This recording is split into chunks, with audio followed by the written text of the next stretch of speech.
దేవుని నామానికి మహిమ కలుగును గాక. ఆమేన్. హల్లెలూయా, హల్లెలూయా, హల్లెలూయా. హల్లెలూయా. వాస్తవానికి ఈ మొరపెట్టు సావాసంలో ఉన్న సేవకులందరూ కూడా నాకంటే పెద్దవారు, జ్ఞానం కలిగిన వారు, చెప్పగలిగి గంటల తరబడి ప్రార్థన వాక్యం చేయగలిగిన సమర్థులు. మీ అందరికంటే నేను చాలా చిన్నవాడిని. అయినప్పటికీ నన్ను మీరందరూ ప్రోత్సహిస్తూ నన్ను కూడా మీలో ఒకటిగా నడిపిస్తున్న విధానాన్ని బట్టి నేను ఎంతగానో కృతజ్ఞత స్తుతులు చెల్లిస్తున్నాను దేవునికి. చిన్న పల్లవి చరణం నేను పాడతాను. శ్రద్ధగా కళ్ళైన మూసుకోండి, లేదంటే అందులో ఆనందించాలని ప్రభు పేరట మనవి చేస్తున్నా. చేనిలోని పైరు చేతికి రాకున్నా, ఫలములన్నీ రాలిపోయినా,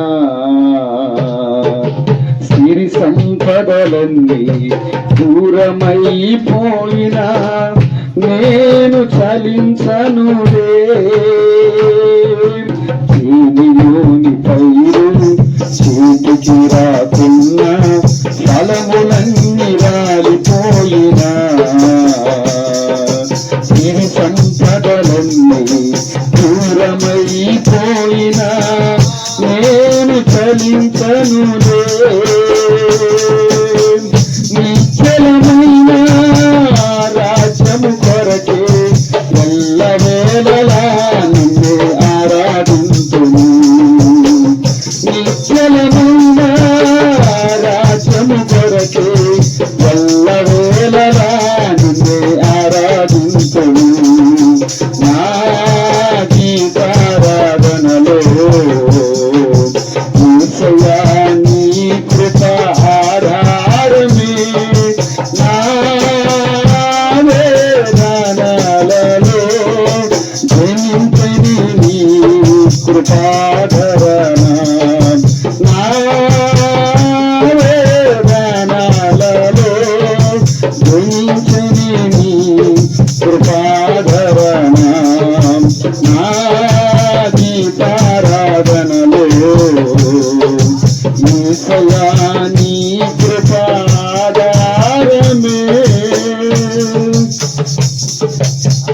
ప్రేమగలిగిన మా కన్న తండ్రి, మీ ఉన్నతమైన శ్రేష్టమైన ఘనమైన నామానికి మీ కుమారుడు క్రీస్తు పేరట శుభావందనాలు తెలియజేస్తూ ఉన్నాము నాయన. ఈ జనవరి మాసములో 2025 సంవత్సరంలో మొదటిసారిగా ఈ మొరపెట్టు సావాసం ఈ తండ్రి సన్నిధిలో మీరు ఇచ్చిన గొప్ప అవకాశాన్ని బట్టి స్తోత్రాలు.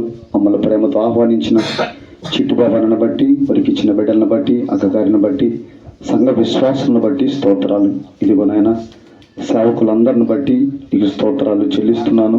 నాకంటే పెద్దవారు, జ్ఞానవంతులు, తెలివి కలిగిన వారు నా ముందున్నారు. యోగ్యత లేని వాడిని, అర్హత లేని వాడిని, చిన్నవాడిని నాయన. నాలో మీరుండి నా నోటిని మీరు బోరగా ఉంచి మీ బిడ్డలతో మీరు అర్థమయ్యే రీతిలో మీరు మాట్లాడమని ప్రార్థిస్తున్నాను. మీరే కృప చూపి సహాయం దయచేసి అయ్యా నీ ఇష్టమో నీ చిత్తమో నీ ఉద్దేశం మాత్రమే నెరవేర్చి వినివారమై మాత్రమే ఉండి మమ్మల్ని మేము మోసపుచ్చుకొనక వాక్యానుసారంగా జీవించగలిగిన కృపను అట్టి మనస్సును మాకు అనుగ్రహించమని ప్రార్థిస్తూ ముందున్న కార్యక్రమం అంతా నీకు మహిమకరంగా, మా అందరికి దీవెనకరంగా, ఆశీర్వాదకరంగా మార్చమని ప్రార్థిస్తూ యేసు నామములో అడుగుతూ ఉన్నాను మా తండ్రి. ఆమేన్, ఆమేన్. అందరికీ మరొకసారి ప్రేమ వందనాలు తెలియజేస్తూ ఉన్నాను. మొరపెట్టు సావాసంలో ఎవరు చిన్న కాదు, ఎవరు పెద్ద కాదు, అందరూ కూడా సమానమే. అవునా కదా? మనమందరము మాట్లాడుకున్నది కూడా దీనికి మాత్రం మనము సమానమని ఎంచుకున్నాం. ఈ శరీరంలో అన్ని అవయవాలు ఉంటాయి. ఇందులో ఏది గ్రేట్ అండి? ఈ దేహంలో ఏది గ్రేటు చెప్పండి? అన్నీ కూడా ఉంటేనే దాని శరీరం అంటాం. ఏదన్నా ఒక లోపం ఏర్పడిందనుకో ఏమంటారు ఆ వ్యక్తిని? అవిటివాడు, వికలాంగుడు అని అంటారు. కానీ దేనికి ఉండే ప్రాముఖ్యత దానికి ఉండదు. చేతులు చేసేది చేతులు చేస్తాయి, కళ్ళు చేసే పని కళ్ళు చేస్తాయి, కాళ్ళు చేసే పని కాళ్ళు చేస్తాయి. మనము కూడా ఇందులో ఉన్న మన సేవకులు అందరం కూడా సమానమే. అందరము కూడా ఒకేలా ఉన్నాం, ఒకేలా దేవుని పని చేస్తున్నాం.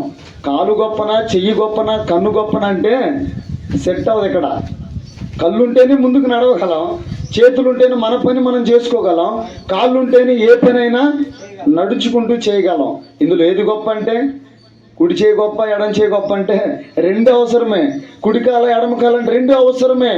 శరీరంలో ఈ భాగాలు ఎంత మనకు అవసరమో మనము కూడా ఒకరికొకరు కూడా అంతే అవసరం. ఈ మొరపెట్టు సావాసం అనేది ఒక శరీరం.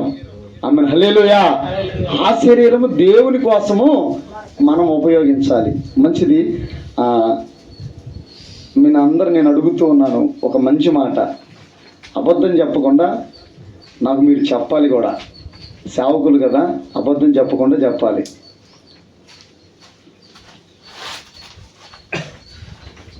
కటింగ్ చేసుకోవడానికి వెళ్తున్నప్పుడు ఎవరైనా ప్రార్థనాపూర్వకంగా వెళ్తారా? నిజం చెప్పండి. నేను కటింగ్ చేయించుకోవడానికి వెళ్తున్నాను, ప్రార్థనాపూర్వకంగా నేను వెళ్తున్నానా? ఇంతవరకు మనం వెళ్ళుండం, బహుశా వెళ్ళుండం.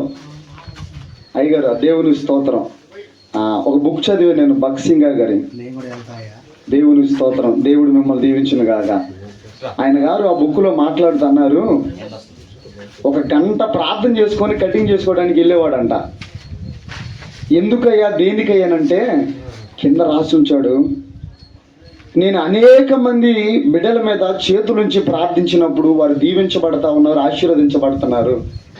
కానీ నా నెత్తి మీద తల పెట్టగలిగేది, చేతులు పెట్టగలిగేది ఒక వ్యక్తే. తనే నా కటింగ్ చేసే వ్యక్తి. ఆ వ్యక్తి నూతనంగా మార్చబడాలని గంట ప్రార్థన చేసుకోవడానికి వెళ్తాడంట ఆయన, కటింగ్ చేసుకోవడానికి వెళ్ళినప్పుడు. భగత్ సింగ్ గారు. మనం ఏ అనుభవంలో ఉన్నాం? మనం ప్రార్థన గొప్ప విజయానికి ఆధారం అండి. ప్రార్థన మన ఆత్మీయ జీవితానికి మొదటి మెట్టు. మొరపెట్టు సావాసం మీద పెద్ద పెద్ద కళ్ళు పడిపోయినాయి. ఇప్పుడు ఆ గురి, ఆ ఆలోచన ఎవరు కలిగించారు? దేవుడు.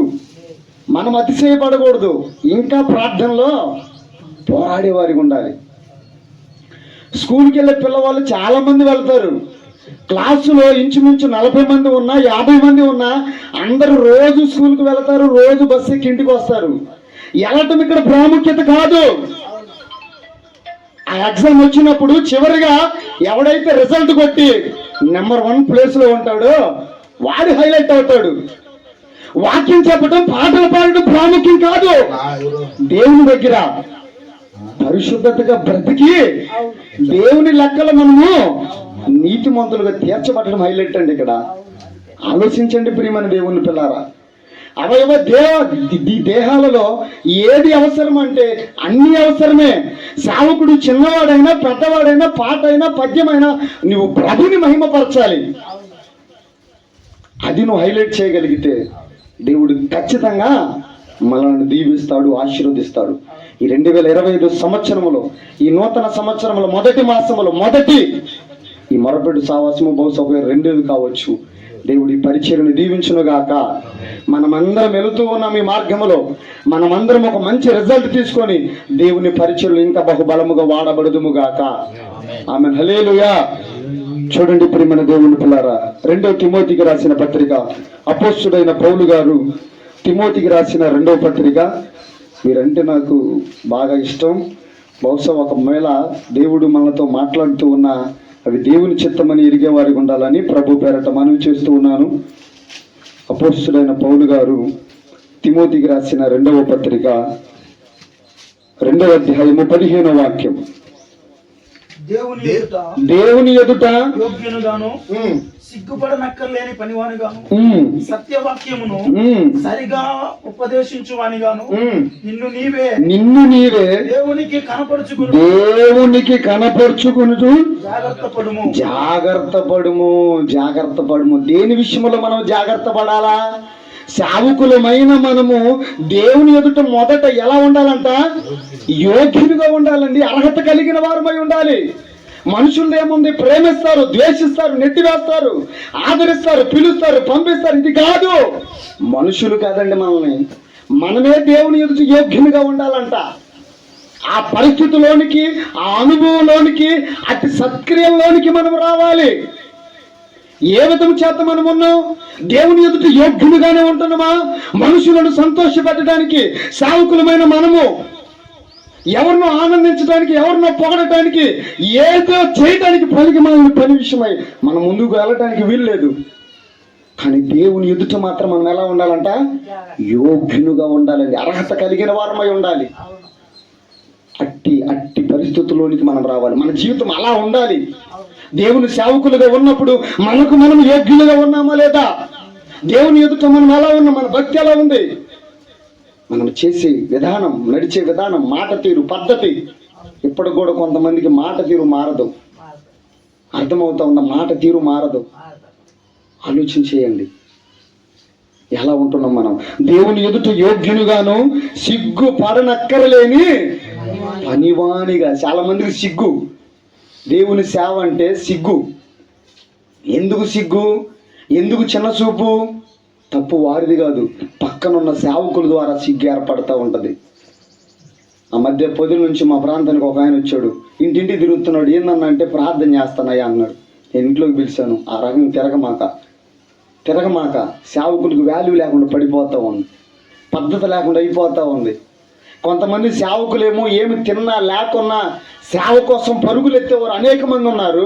అట్టి నిజమైన సేవకులు కూడా, అట్టి నిజమైన యోగ్యులు కూడా నీ వల్ల వేస్ట్ అయిపోతూ ఉన్నారు. సేవకులంతా ఇంతే అని అంటూ ఉన్నారు. అలా తిరగమాకని భోజనం పెట్టి ఒక మంచి కానుకిచ్చి పంపించడానికి తిరగనివ్వాల.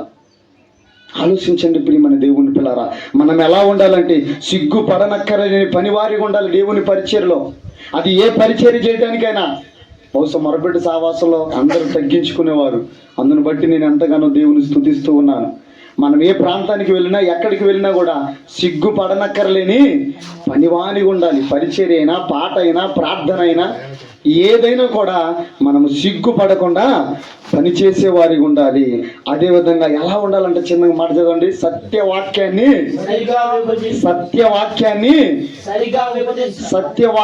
సరిగా ఉపదేశించు వాడిగా ఉండాలంట. సత్యవాక్యాన్ని గుండెల నాటకపోవాలా.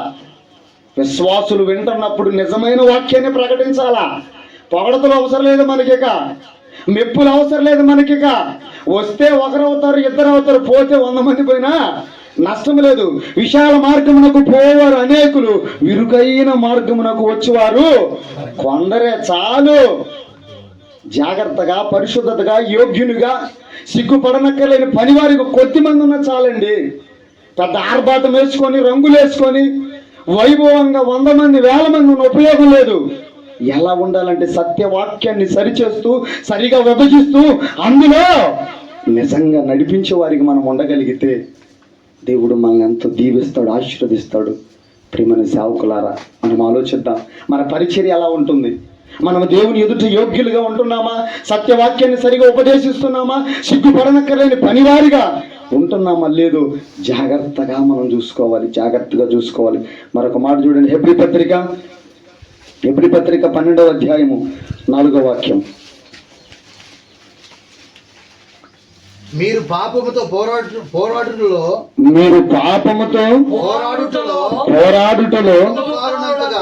సారీ 14 చదవండి అన్న. సారీ 14. అందరితో సమాధానమును పరిశుద్ధతయు కలిగి ఉండుట ప్రయత్నించుడి. పరిశుద్ధత లేకుండా ఎవరును ప్రభువును చూడడు. మనలో మొదట ఏముండాలంట? పరిశుద్ధత ఉండాలి. పరిశుద్ధతకు ముందు ఏముండాలి? సమాధానము ఉండాలండి. సమాధానం ఉండాలి. సమాధానం పరచబడట్లేదు అనుకో, ఉపయోగం ఉండదు మన భక్తి. సమాధానం లేనప్పుడు ఆడిలో ఏముండదంట? పరిశుద్ధత ఉండదంట. మీకు ఒక మంచి మాట చెప్తాను చూడండి. కరెంటు వైర్ ఉందా? కరెంటు వైర్ని ఒక మీటర్లోనో లేదంటే ఒక ప్లస్ బాక్స్లోనో పెట్టామనుకో, అందులో కరెంటు పవర్ రన్ అవుతా ఉంటే ఆ కరెంటు వైర్ని చూసి మనము అమ్మో ఇందులో షార్ట్ అవుతుంది, ఇందులో పట్టుకుంటే చనిపోతామన్న ప్రమాదం మనం ముందే ఎంచి ఉంటాం. ఒకవేళ అది ఎక్కడ పెట్టి లేక వైర్ అలానే పడి ఉందనుకో, దాన్ని పట్టుకొని భయపడతామా? ఆ వైర్ని పట్టుకొని భయపడం. కాకపోతే మనలో కూడా మొదటిగా ఎదుటి వ్యక్తితో సమాధానము కలిగిన వారమై, ప్రతి ఒక్కరిని ప్రేమిస్తూ, సత్యవాక్యములో నడిపిస్తూ, దేవుని ఎదుట సిగ్గుపడనక్కర్లేని పనివారిగా ఉంటూ మనము దేవుని ఎదుట యోగ్యునిగా ఉంటూ సహవాసాన్ని కలిగి నడిపించుకోగలిగితే మనలో ఏముంటదంట? పరిశుద్ధత ఉంటుందంట. ప్రియమైన దేవుని పిల్లలు, ఆమె హల్లెలూయా, హల్లెలూయా. పరిశుద్ధత మనలోనికి రావాలనంటే మొదటిగా మనము సహవాసం సమాధానం కలిగి ఉండాలి. చాలా మంది సేవకులు సమాధానం కలిగి ఉండరు. ఆలోచించండి, సమాధానాన్ని కలిగి ఉండరండి.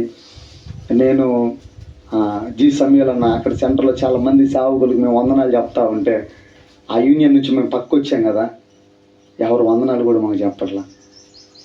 ఏమున్నట్టేలో సత్యవాక్యాన్ని బోధిస్తున్నట్టేనా? దేవుని ఎదుట యోగ్యునిగా ఉన్నట్టేనా? నేను ఎందుకు చెప్తా ఉన్నానంటే మనలో ఆ క్రియ పని చేయడానికి వీలు లేదు. ప్రియమైన దేవుని పిల్లారా, మనం పోతూ ఏమి తీసుకొని పోము, వస్తూ కూడా ఏం తెచ్చుకోమండి. ఏవు గారు అంటారు కదా, నా తల్లి గర్భంలో నేను వచ్చినప్పుడు దిగంబరిగా వచ్చాను. మనం ఎలా ఉన్నాం? మన ఆత్మీయ స్థితి ఎలా ఉంది? మన పరిస్థితి ఎలా ఉందని మనలో పరిశుద్ధత కలిగి మనం నిజంగా జీవించగలిగితే, సమాధానాన్ని కలిగి మనం నిజంగా జీవించగలిగితే దేవుని యొక్క పరిశుద్ధత మనలో ఉంటుందండి. రెండవ మాటగా చూడండి, రెండవ పేతురు పత్రిక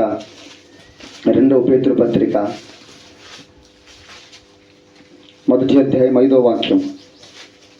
ఆ హేతువు చేతనే మీరు పూర్ణ జాగ్రత్త గలవారై విశ్వాసమునందు సద్గుణమును సద్గుణమునందు జ్ఞానమును జ్ఞానమునందు ఆశా నిగ్రహమునందు సహవాసమును సహనమునందు భక్తిని భక్తి యందు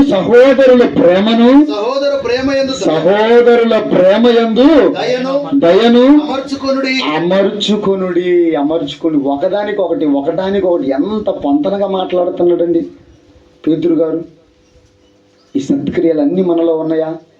మనం చేయగలుగుతున్నామా? నిజంగా ఆలోచించండి ప్రియమైన సేవకులారా.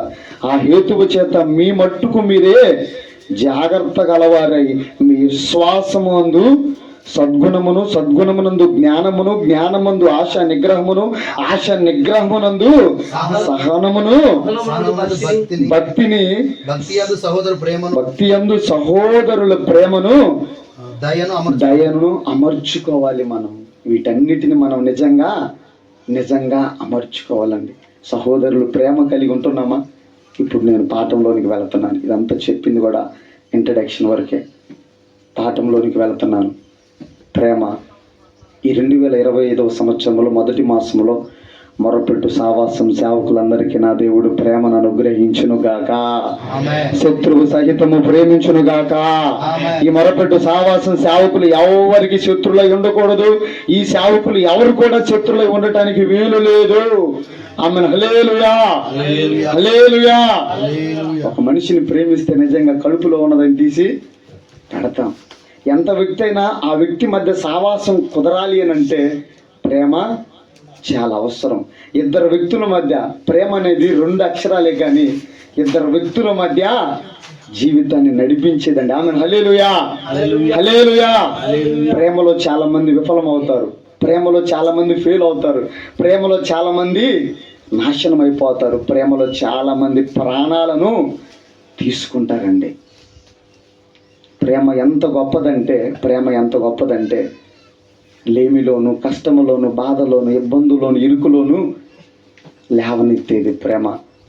నిజంగా నువ్వు అవతల వ్యక్తిని ప్రేమించగలిగితే, మొన్న రాజంపల్లి వస్తూ ఉంటే ఆ ఎంపీ సీటు వాళ్ళ ఇంటి దగ్గర ప్రార్థన ఉన్నప్పుడు చిట్టిబాబు గారు లేటుగా వచ్చారు. నేను అన్నాను, ఏందన్నా లేటుగా వచ్చావంటే, బ్రదరు ఇలా వస్తున్నప్పుడు ఎవరు యాక్సిడెంట్ అయి పడిపోయాడు, కుట్టుమిట్టాడుతూ ఉన్నాడు, ఏం చేయాలో తెలియలేదు.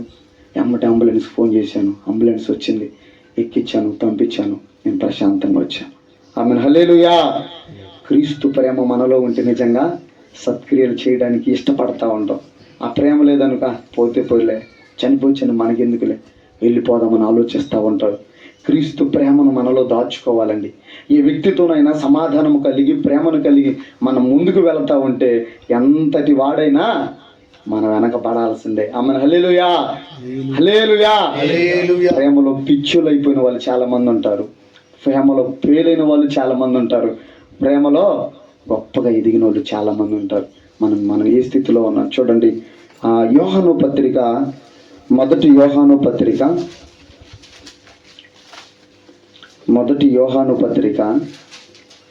ఈ పత్రికలో వెళ్ళే ముందు ఈ పత్రిక యొక్క సారాంశం ఏంటంటే,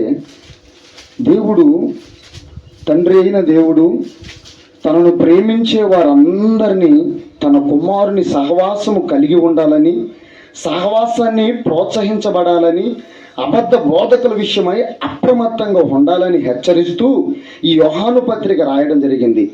యోహాను యేసును నమ్మి దేవుణ్ణి ప్రేమించే వారందరూ తప్పనిసరిగా సాటి మనిషిని ప్రేమించాలన్నదే ఈ మొదటి యోహాను పత్రిక యొక్క సారాంశం.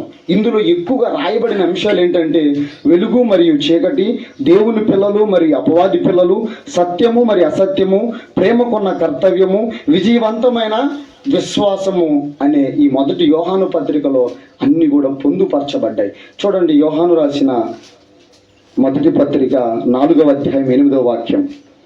దేవుడు ప్రేమస్వరూపి, ప్రేమ లేనివాడు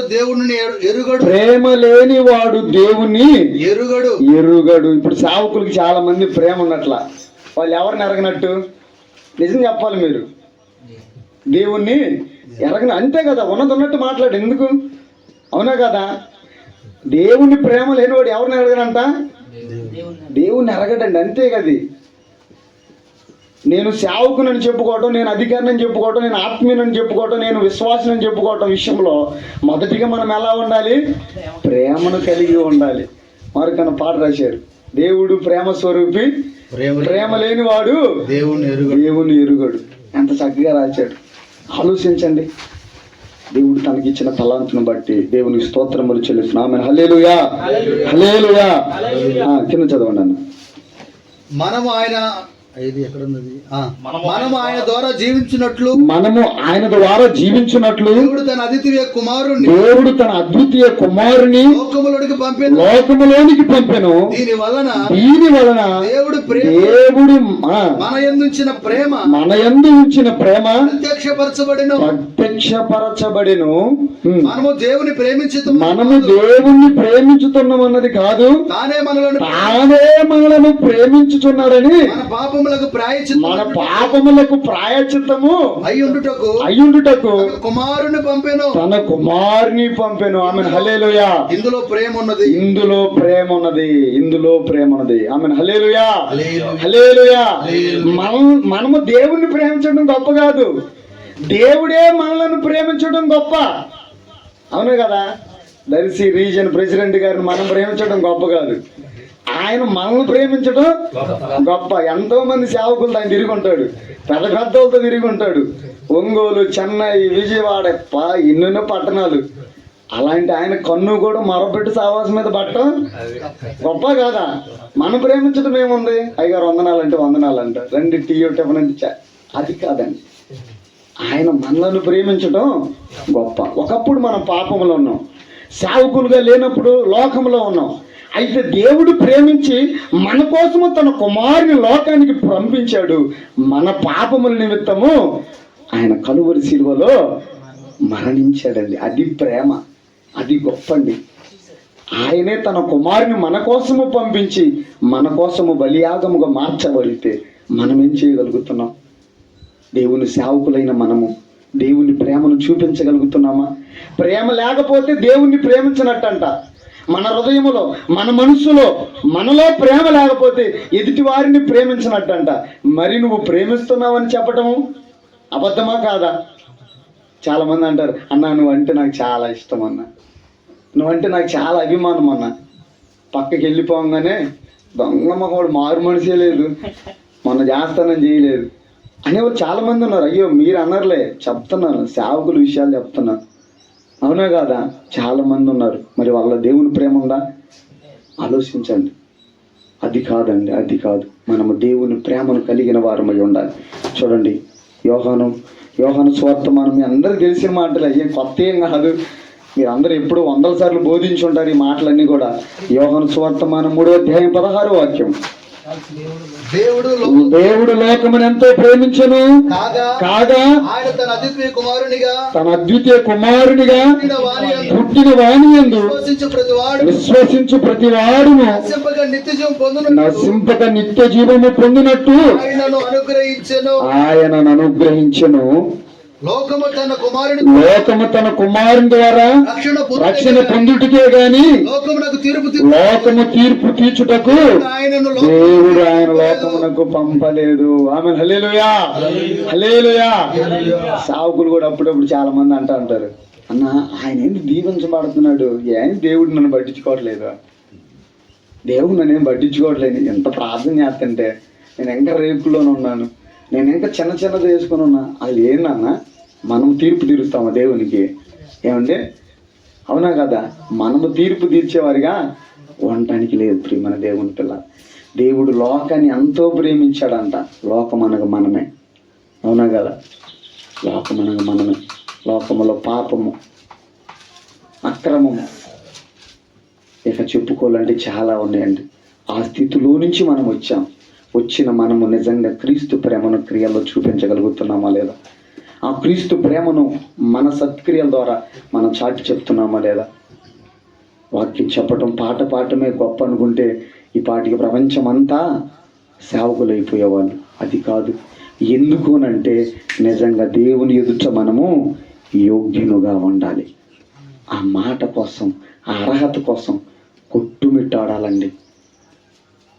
నిజంగా నేను అంటాను, ఈ లోకంలో ఎన్ని జాబులున్నా గవర్నమెంట్ జాబ్ కోసం చచ్చిపోతుంటారు జనం. నిజంగా చెప్తాను నేను, గవర్నమెంట్ జాబ్ కోసం చచ్చిపోతారు. కారణం ఏంటంటే అందులో బెనిఫిట్స్ చాలా ఉంటాయి. ఈ కంపెనీలో చిన్న జాబులు ఒకవేళ ఉన్నప్పటికీ అందులో ఉన్న తృప్తి ఇందులో ఉండదండి. నిజంగా మనము క్రీస్తుని అంగీకరించిన వారమైతే, ఆ క్రీస్తు ప్రేమను చూపించిన మనం, రుచి తెలుసుకున్న మనము ఎలా ఉండాలంటే ఇతరులకు ఆ ప్రేమను చాటి చెప్పేవారిగా ఉండాలి. చూడండి, రోమపత్రిక 5వ అధ్యాయము 3వ వాక్యం. రోమపత్రిక 5వ అధ్యాయం 3వ వాక్యం. అయితే అంతేకాదు శ్రమ ఓర్పును ఓర్పు పరీక్షను కలుగు చేయునని ఎరిగి శ్రమయందును అతిశయపడుదుము.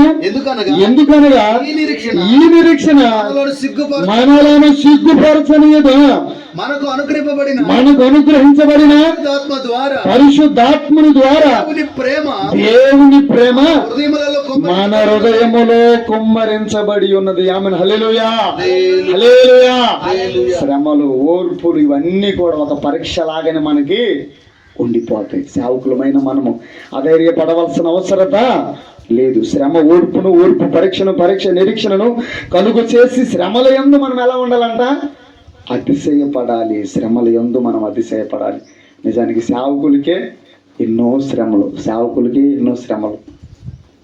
శ్రమలు ఉన్నప్పటికీనైనా నిజానికి ఎంత ధైర్యంగా ఉంటారు, కానీ పైకి మాత్రం నవ్వుతూనే ఉంటారు. అవునా కాదా? పైకి మాత్రం నవ్వుతూ ఉంటారు. శ్రమ ఓర్పు పరీక్ష నిరీక్షణను కలుగు చేయునని ఎరిగి శ్రమల యందు అతిశయపడుచుందుము. ఎందుకనగా ఈ నిరీక్షణ మనలను సిగ్గుపరచనియదు, మనకు అనుగ్రహించబడిన పరిశుద్ధాత్ముని ద్వారా దేవుని ప్రేమ హృదయములో కుమ్మరించబడి ఉన్నది. ఆమేన్, హల్లెలూయా, హల్లెలూయా. ఎవరి ప్రేమ మనలో కుమ్మరించబడి ఉంది? దేవుని ప్రేమ మనలో కుమ్మరించబడి ఉంది. ఆ పరిశుద్ధాత్ముని ప్రేరేపణ ద్వారా దేవుని ప్రేమ మనలో ఉన్నప్పుడు మన ఏ విషయాన్ని కూడా భయపడాల్సిన పని లేదు. శ్రమలు వచ్చినప్పుడు మనం ఎలా ఉండాలంట? సంతోషంగా ఉండాలి, అతిశయపడాలి, బాధపడటానికి వీలు లేదండి. సేవకులుగా మనము ప్రేమను కలిగి, ఆ క్రీస్తు ప్రేమను క్రియలు చూపిస్తూ, పరీక్షలు ఓర్పును కలిగి, ఈ యొక్క మొరపెట్టు సావాసంలో ఎన్నో శ్రమలు, నిందలు, అవమానాలు, బాధలు, ఓర్పులు ఎన్ని ఉన్నా తట్టుకొని ముందుకు వెళ్ళటమే మనం అందరం నేర్చుకుందుముగాక. ఆమేన్. 2 కొరింథీ పత్రిక త్వరగా వెళ్ళిపోతున్నాను, నాకేం సమయం అయిపోతా ఉంది. చాలా మాటలు చెప్పాలనుకున్నాను 2025 సంవత్సరంలో. 2 కొరింథీ పత్రిక 5వ అధ్యాయం 14వ వాక్యం. క్రీస్తు ప్రేమ క్రీస్తు ప్రేమ మమ్ములను బలవంతము చేయుచున్నది. బలవంతం చేస్తుందంటండి ప్రేమ. ఏం చేస్తుందంట? బలవంతం చేస్తుందంట. నిజానికి క్రీస్తు ప్రేమను కలిగిన వారం అయితే అయ్యగారు 10 గంటల కంటే ముందే వచ్చి ఉంటాడు. నేను అడుగుతా ఉంటాను, ఏంది అయ్యారు అని అంటే, అయ్యో ఈరోజు మనం అనుకున్న పనికి ఇంక వెళ్ళిపోవాలి అంతే సమయానికి. అవునా కదా? మనం కూడా అది నేర్చుకోవాలి. ఎందుకు ఈ మాట చదివించానంటే, బలవంతం అనేది ఈరోజు మొరబెట్టు సావాసం అంటే ఇంకా సమయాన్ని మనం దానికోసం ఉపయోగించాలా. ఒకవేళ నువ్వే ప్రసంగం, నువ్వే వాక్యం అనుకో ఎక్కడన్నా మన సంఘంలో లేదు, బయట ఎక్కడన్నా అయితే అది వెళ్ళడానికి ఇష్టమే, అర్హులమే దానికి. కానీ అలా కాకుండా ఇంక ఈరోజు ఏమి లేదు, వెళ్దాంలే వస్తారులే మన కాదు కదా అన్నట్టుగా మనం ఉండటానికి వీల్లేదు. మన క్రీస్తు ప్రేమ మనం ఏం చేయాలంట? బలవంతం చేయించున్నది. మనం ఎలా రావాలనుకున్నాం, ఇంక లేట్ ఎందుకు? రావాలని ఈరోజు డిసైడ్ అయినప్పుడు ఇంక లేట్ ఎందుకు? అదే సమయానికి వచ్చుంటే. అవునా కదా? మనము ప్రేమలో ఎలా ఉండాలంటే ఆ క్రీస్తు ప్రేమను చూపించాలి. దేవుని ప్రేమ అయితే మనం బలవంతం చేస్తున్నాం, కానీ మనం మాత్రం దేవుని మాటలు వింటున్నామా లేదని ఆలోచించాలి, గ్రహించాలి. కొందరు నొకలాగా మరికొందరు నొకలాగా చూడటానికి, ప్రేమించడానికి అర్హులం కాము మనం. ఆ క్రీస్తు ప్రేమ నిజంగా మనము కలిగిన వారం అయితే అందరిని కూడా సమానత్వములో నడిపించే వారికి ఉండాలి. మీ అందరు తెలుసు 31:3 ఇది మీద ఏముంటుంది? శాశ్వతమైన, చూడండి ఒకసారి, శాశ్వతమైన ప్రేమతో నేను నిన్ను ప్రేమించుచున్నాను. శాశ్వతమైన గనువక విడువక నీ ఎడల కృప చూపుచున్నాను. ఆమేన్. హల్లెలూయా, హల్లెలూయా. శాశ్వతమైన ప్రేమతో నేను నిన్ను ప్రేమించుచున్నాను గనుకనే విడువక నీ ఎడల కృప చూపుతున్నాను. మనకంటే సేవకులు, మనకంటే గొప్పవారు, ధనవంతులు, అందరూ చందం కలిగిన వారు, ఆస్తి కలిగిన వారు అందరూ కూడా బహుశా ఈ 2025 సంవత్సరం లేకపోవచ్చు.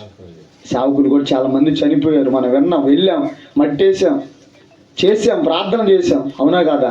మరి మనం ఉన్నాము అంటే ఇది క్రీస్తు యొక్క దేవుని ప్రేమ, శాశ్వతమైన ఆయన ప్రేమతో మన మొరబిడ్డు సావాసాన్ని ఆయన ప్రేమించునుగాక, ఇంకా కృప చూపునుగాక, సంఖ్య ఇంకా అధికమవునుగాక, ఈ నూతన సంవత్సరములో అత్యధికమైన మేలుతో నింపునుగాక.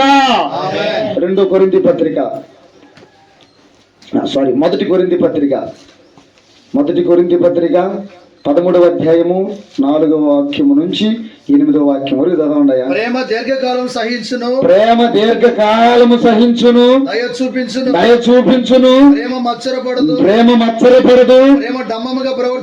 డంబముగా ప్రవర్తించదు, అది ఉప్పొంగదు, అమర్యాదగా నడుచుకొనదు, స్వప్రయోజనము విచారించుకొనదు, త్వరగా కోపపడదు, అపకారము మనసులో ఉంచుకొనదు, దుర్నీతి విషయమై సంతోషపడక సత్యమునందు సంతోషించును, అన్నిటిని తాలుకొనును, అన్నిటిని నమ్ముకొనును, అన్నిటిని నిరీక్షించును, అన్నిటిని ఓర్చును, ప్రేమ శాశ్వత కాలముండును. ఆమేన్. హల్లెలూయా, హల్లెలూయా. ప్రేమ ఎలా ఉంటదంట? శాశ్వత కాలం ఉంటదంట. ఈ పై మాటలన్నీ మీకు తెలుసు. అవునా కాదా? డంబములు ఉండకూడదు. నిజమైన ప్రేమను మనము కలిగిన వారమై ఉండాలి. సత్యమునందు ఎలా ఉండాలంట? మనము సంతోషించే వారికి ఉండాలి. సత్యం అనగా వాక్యం. యోహాను పత్రిక 17:17 ఉంటది కదా, సత్యం అనగా నీ వాక్యం. మన వాక్యమునందు ఎలా ఉండాలి అని అంటే దేవుని యొక్క ఆ ప్రేమను కలిగిన వారమై ఉండాలి. మనం డంబాలు కొట్టుకోవడానికి వీల్లేదు, డంబాలు చెప్పడానికి కూడా వీలు లేదు, అబద్ధం ఆడటానికి వీలు లేదు. ప్రియమైన దేవుని పిల్లారా, త్వరగా కూడా కోపపడాల్సిన, ఎవరన్నా కానీ త్వరగా కోపపడుతున్నా అన్న నీలో దేవుని ప్రేమ లేదన్నని చెప్పండి. ఇది మొదలుకొని ఎవరన్నీ మీరు కోపపడుతున్నారంటే అన్న నీలో దేవుని ప్రేమ లేదని చెప్పాలా. అంతే కదా మరి, లేకపోతే ఈ మాటలు అర్థమైపోతాయి. అవునా కదా? త్వరగా ఎవరైనా కోపపడదు అన్న నీలో దేవుని ప్రేమ లేదు. అవునా కదా? త్వరగా కోపపడదంట, త్వరగా కోపపడదు, అపకారము మనస్సులో ఉంచుకొనదు, దుర్నీతి విషయమై సంతోషపడక సత్యమందే సంతోషం ఉంటుంది. సత్యమందే సంతోషం ఉంటుంది. దేవుని వాక్యములో ఎల్లప్పుడూ మనము ఆనందించేవారిగా, సంతోషించేవారిగా ఉండాలి. చూడండి ప్రియమైన దేవుని పిల్ల, సామెతల గ్రంథం 10వ అధ్యాయం 12వ వాక్యం. సామెతల గ్రంథం 10వ అధ్యాయం 12వ వాక్యం. పగ కలహమును రేపును ప్రేమ దోషములన్నిటిని కప్పును. ఆమెను హల్లెలూయా, హల్లెలూయా. మనసులో కానీ పగ ఉంచుకొని మనకి ఏం చేస్తుంది? ఆ పగ ప్రాణాలు తీసేంత వరకు విడిచిపెట్టదండి, విడిచిపెట్టదు. అది ప్రేమ నింపుకుంటే ఏం చేస్తుందంట? శత్రునైనా ప్రేమించగలిగిన సామర్థ్యత, శక్తి మనలో ఉంటుంది. మనం ఎలా ఉన్నాం మరి? నిజంగా ప్రేమించగలుగుతున్నామా? శత్రునైనా కూడా, లేదంటే పగలబెట్టుకొని మనసులో ఇంకోటి పెట్టుకొని అలా సాధించేవారిగా మనం ఉండటానికి వీలేదు. ఈ 2025 సంవత్సరంలో ఆ క్రీస్తు ప్రేమను నిజంగా క్రియల్లో చూపించే వారిగా ఉండాలి. చూడండి, ఇక చివరిగా ఈ మాట చూపించి నేను ముగిస్తాను. యోహాను సువర్తమానము